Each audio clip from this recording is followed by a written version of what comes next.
आज आप मेरे दरवाजे पर आए हैं, देखो बामन जी, आपको आज कुछ ना कुछ तो लेना ही पड़ेगा और मुझे देने की आज इच्छा जागृत हो रही है। बामन भगवान ने राजा बलि से कहा, यदि आप मुझे देना चाहते हैं तो मुझे 3 पग जो है वो पृथ्वी दे दीजिए। 3 पग पृथ्वी, और वो भी मैं अपने पैरों से ही नापना चाहूंगा। मुझे 3 पग पृथ्वी चाहिए। 3 से मैं 3.25 नहीं लूंगा।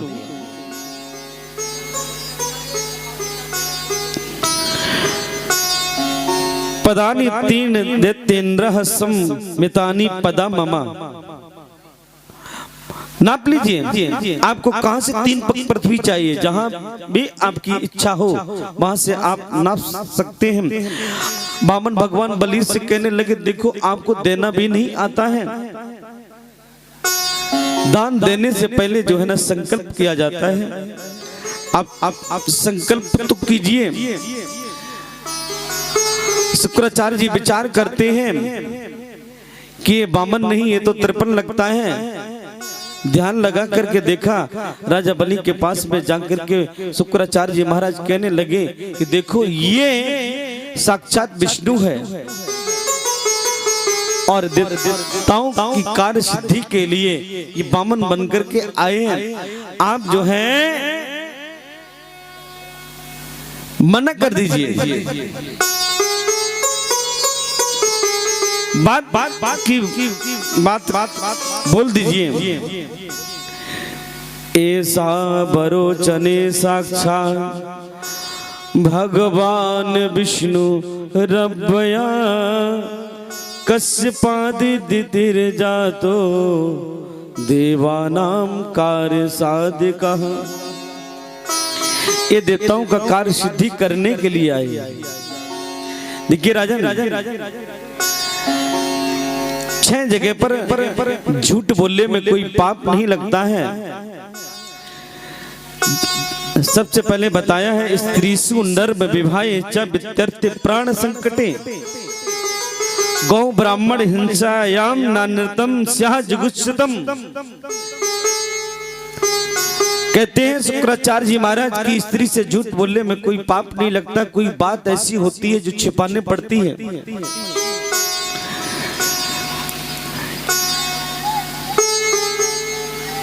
कहने का भाव, कहने का तात्पर्य है, माताओं को ये श्राप लगा है। युधिष्ठिर जी महाराज ने श्राप दिया था। एक समय की बात है, महाभारत में वर्णन आता है कि एक बार युधिष्ठिर जी महाराज समस्त अपने पूर्वजों को जो है तिलांजलि दे रहे थे। एक एक का नाम लेकर के तिलांजलि दे रहे थे। कुंती वहीं पर खड़ी हुई थी। कुंती ने कहा, एक तिलांजलि जो है कर्ण के नाम से भी दे दीजिए। पांडव कहने लगे, कर्ण मेरे खानदान का नहीं, मेरे बिरादरी का नहीं, मेरी जाति का नहीं, मैं क्यों दूं? मैं नहीं दूंगा। बोले देखिए, कर्ण तुम्हारा ही भाई था। दुर्वासा ऋषि ने मुझे कुछ मंत्र दिए थे। मैंने की परीक्षा के लिए मैंने भगवान सूर्य का आह्वान किया। भगवान सूर्य आज प्रकट हुए तो भगवान सूर्य ने कहा, माँ मैं आपके यहाँ पर पुत्र बनकर के आना चाहता हूँ। तो भगवान सूर्य के अंश अवतार कर्ण थे। कुंवारी अवस्था में उत्पन्न होने की वजह से मैंने जो है उस पुत्र को मैंने लता पता में लिपटेर करके जल में प्रभावित कर दिया था।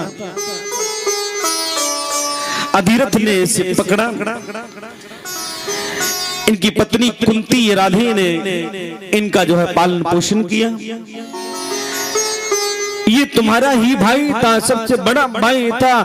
अब तो जो है युधिष्ठिर जी कहने लगे, मैं जब भी कर्ण के पैरों को देखता था तो आपके पैर और कर्ण के पैर मिलते जुलते थे। आपने ठीक नहीं किया माँ। आज मैं श्राप देता हूँ, कोई भी माता अपने पेट में बात को छिपा नहीं पाएगी। और माताएं प्राय करके कोई बात छिपा नहीं पाती हैं, सब कुछ ही बता देती हैं।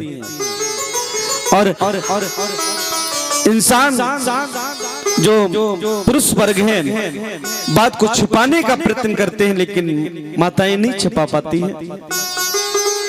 जहां नर्म नर्म हास प्रयास हो रहे हो ऐसी जगह पर झूठ बोलने में पाप नहीं लगता। जहां पर किसी का विवाह नहीं हो रहा है ऐसी जगह पर झूठ बोलने में कोई पाप नहीं लगता। वितरती जिसकी जीविका यदि जा रही हो ऐसी जगह पर किसी की जीविका बच जाए उस जगह पर झूठ बोलने में कोई पाप नहीं लगता है। और जिसके प्राण यदि संकट में हो ऐसी जगह पर झूठ बोलने में कोई पाप नहीं लगता।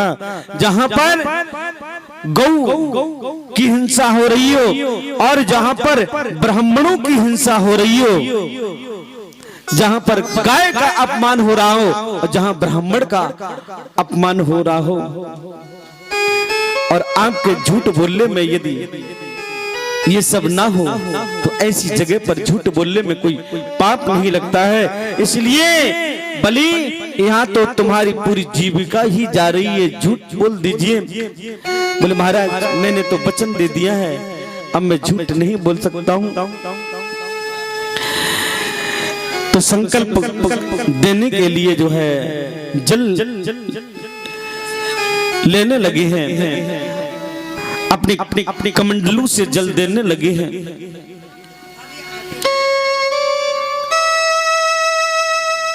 तो घट के लोटा में टोटी में जाकर के आज विराजमान हो गए शुक्राचार्य जी महाराज।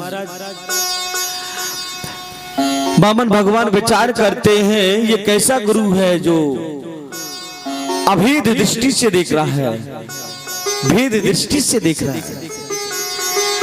इसकी दृष्टि समदर्शी नहीं है, अलग अलग दृष्टि से देख रहा है, मुझे अलग अलग तरीके से देख रहा है, अपने चेला को अलग तरीके से देख रहा है। तो भगवान ने अपने आसन कुशा से एक कुशा निकाली और उस गंगा सागर टोटी में डाल दी है। जैसी डाली तो गुरु जी महाराज की एक आंख जो है वो पधार गई। शुक्राचार्य जी महाराज श्राप देकर के वहां से चले गए। इधर जो है राजा बलि ने भगवान से प्रार्थना करते हैं, प्रभु जहां आपकी इच्छा हो वहां से नाप लीजिए। ब्राह्मण रूपायाम तुभ्यमेव तीन पदानि संप्रददे, में आपको 3 पग पृथ्वी देने का मैं संकल्प करता हूं। आपको जहां इच्छा हो वहां से नाप लीजिए। देखिए दान देने से कोई वस्तु आपकी घटती नहीं है, जीवन में दान देना चाहिए। दान पुण्य जो आप करते हैं वो कर्म आपके साथ में जाता है और बाकी सब यहीं पर यहीं का यहीं धरा रह जाता है मेरी माताओं। तो इसलिए दान पुण्य अवश्य ही करना चाहिए। एक जो है ना एक माता है, वो माता जो है उसने कभी जिंदगी में दान पुण्य नहीं किया। आज उसके आश्रम पर एक महात्मा जी पधारे हैं, मुनि बाबा हैं बेचारे, आज वो पधारे और मुनि बाबा ने कहा कि आज मैं आपके ही घर का भोजन जो है अपने ठाकुर जी को भोग लगाना चाहता हूँ। बोले महाराज अभी तो भोजन तो बना नहीं, देखते हैं रसोई घर में कुछ रखा है कि नहीं। तो जाकर के देखा कि रसोई